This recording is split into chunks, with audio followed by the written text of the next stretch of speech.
नमस्ते दोस्तों। क्या आपने कभी सोचा है कि साउथ इंडिया नॉर्थ इंडिया के मुकाबले ज्यादा डेवलप्ड क्यों लगता है? चलो कुछ दिलचस्प बातें और एनालिसिस करके इस रहस्य को सुलझाते हैं।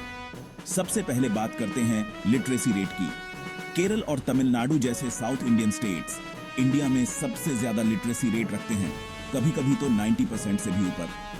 ज्यादा लिटरेसी का मतलब है बेहतर हेल्थ और जॉब के मौके, जो इकोनॉमिक डेवलपमेंट को बढ़ावा देते हैं। अब इकोनॉमी पर ध्यान देते हैं। साउथ इंडिया टेक्नोलॉजी और मैन्युफैक्चरिंग का हब रहा है। बैंगलोर और हैदराबाद जैसे शहर पूरी दुनिया में आईटी जायंट्स के तौर पर जाने जाते हैं। ये डोमेस्टिकली और इंटरनेशनली खूब इन्वेस्टमेंट्स को अपनी तरफ खींचते हैं। इस टेक्नोलॉजी बूम ने साउथर्न इकोनॉमी को आगे बढ़ाया है, ढेरों जॉब अपॉर्चुनिटीज पैदा की है और जिंदगी की क्वालिटी को भी बेहतर बनाया है। लेकिन बस इतना ही नहीं है, गवर्नेंस भी एक बहुत बड़ा रोल अदा करता है। साउथर्न स्टेट्स में जनरली ज्यादा स्टेबल और पॉलिसी फोकस्ड गवर्नेंस रहा है। इसने इंफ्रास्ट्रक्चर डेवलपमेंट और पब्लिक वेलफेयर को सपोर्ट किया है। हेल्थ केयर, वेलफेयर सब्सिडीज और एजुकेशन को बेहतर बनाने के लिए बनाए गए प्रोग्राम लगातार अच्छे से मैनेज और फंड किए गए हैं।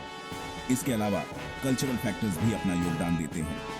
साउथ इंडिया में एजुकेशन पर जोर और ट्रेड और कॉमर्स का इतिहास, इन सब ने डेवलपमेंट और इनोवेशन के लिए एक प्रोग्रेसिव सोच को जन्म दिया है। इसके उलट नॉर्थ इंडिया के कई हिस्सों को ज्यादा पॉपुलेशन डेंसिटी जैसी चुनौतियों का सामना करना पड़ता है। ये रिसोर्सेज और इंफ्रास्ट्रक्चर पर दबाव डालती है।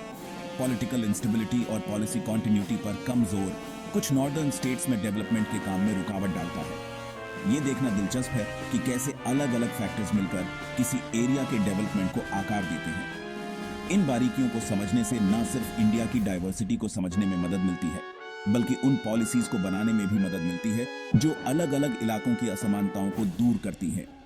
तो अगली बार जब आप इंडिया के डेवलपमेंट के बारे में सोचें तो याद रखिएगा।